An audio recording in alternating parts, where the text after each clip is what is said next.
It's been a big week for South Africa's diplomatic relations, with President Cyril Ramaphosa and his delegation visiting the United States and Deputy President Paul Mashatile in France. Both working visits aimed at strengthening bilateral relations with a focus on trade and investment. Joining me now is Dr. Philani Mthembu from Global Dialogue. Thank you for joining us this afternoon. Well, let's begin with President Cyril Ramaphosa's visit to the United States and that televised Oval Office discussion. What impact has this had on the image of President Ramaphosa on the global stage? Look, I think we need to contextualize it. So in as much as you had a South African team in the White House, you also at the same time had quite high-level diplomatic representation in other parts of the world, whether it was France, whether it was Vietnam, and in other parts of the world, both political parties in South Africa, but also different government departments. So South Africa is currently on a diplomatic offensive. The meeting, of course, at the White House was significant because, to a certain extent, what South Africa wanted to achieve is a beginning of a process of resetting. So I don't think we need to look at the meeting at the White House as a culmination of the overall relationship.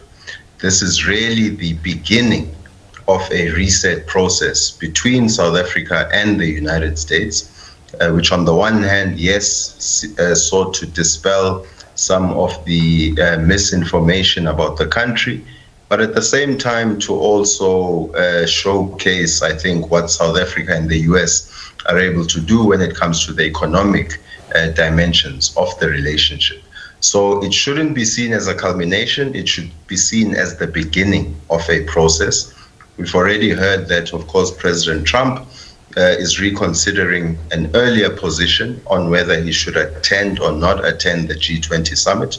So the fact that you do not have further escalation on that front, I think diplomatically South Africa would accept. However, given the unique nature of the Trump administration, this is not something that South Africa will walk away from the US and think that all matters are now resolved. So I think this is important. I want to go back to that Oval Office, and I'm going to be quite direct with you, and I hope you'll be quite direct back with me on this. I think we're skirting the issue about the Oval Office meeting. Yes, there were meetings before, absolutely, but those weren't televised or broadcast around the world. My question to you is, how would that Oval Office meeting that was televised around the world affect the image of President Cyril Ramaphosa and South Africa in the eyes of the rest of the world? And also, do you think it's hindered his ability to woo foreign investors? I think if you look at a number of US investors that were there, they were certainly interested in engaging with the South African delegation. I think the world has become accustomed to the reality of a Trump administration.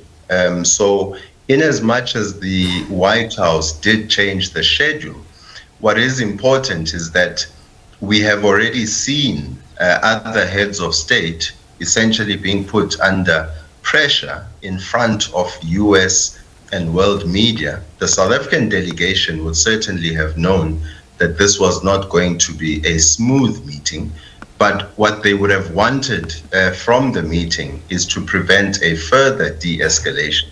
And yes, some of the terms that are being thrown around is being ambushed, but I think you must always expect a surprise factor with President Trump. So I don't think that in itself would have surprised the international media. What would have surprised, people is the amount of time that President Trump spent essentially on this narrative of a white, not necessarily a white genocide, but this mass killing of white farmers, utilizing props and for instance. So that would have caught the delegation by surprise, certainly. But I don't think we should see it as a surprise. This is the style of the Trump administration. How do you think those meetings impacted the meetings that the Deputy President Paul Mashatile was having in France, or do you think they didn't affect them at all? Look, I think the Europeans have been quite clear that they fully support South Africa's G20 presidency. They themselves feel the brunt of some of the policies of the Trump administration. So they would have sought to express a certain degree of solidarity towards the South African delegation. In the recent South Africa EU summit that took place in South Africa, the Europeans were quite clear that they fully support South Africa's role in the world. And I think in that sense, it would not have negatively impacted, rather the opposite. I think you would have had an expression of solidarity for where South Africa finds itself in international affairs, navigating a fractious international order, which of course the United States is seeking to redraw. And just lastly, how important is it that US President Donald Trump attends the upcoming G20 summit? Look, I think South Africa has left the door open, but I don't think it's going to make or break the G20 summit. And I think this is something that is clear. Of course, ideally, President Ramaphosa would like to hand over the G20 presidency to President Trump physically. However, we should not necessarily look at that as whether it will be a measure of success or not success of South Africa's G20 presidency.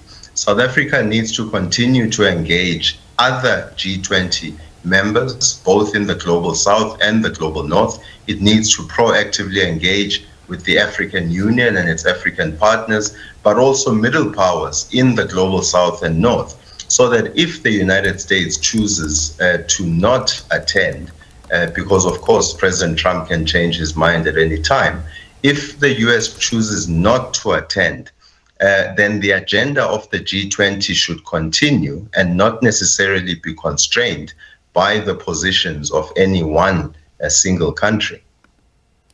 Well, thank you so much for sharing your valuable insights on that, Dr. Philani Mthembu from Global Dialogue.